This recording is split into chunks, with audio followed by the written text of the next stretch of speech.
Good evening mga kaibigan. Nakakasilaw na.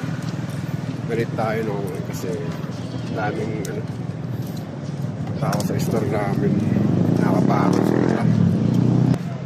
Pero ganun pa man, tuloy pa rin ang buhay. Ayun. Gabing-gabi na, alas 9:30 na. Yung oras na ako makakauwi nito. Tingnan nyo mga kaibigan, no? Ayan, pakunti na lang yung mga pauwi. Late na ang uwi. Pagod na. Sa mga pauwi dyan, ingat po tayo palagi.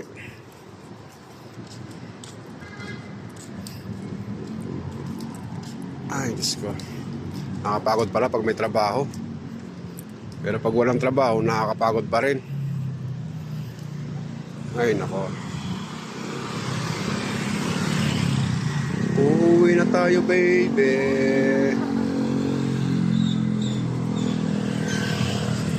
Papunta na ako sa parking, mga kaibigan. Na 120 na naman ako ngayon. Naalala ko pala. Haba ng oras ko. 13 hours duty.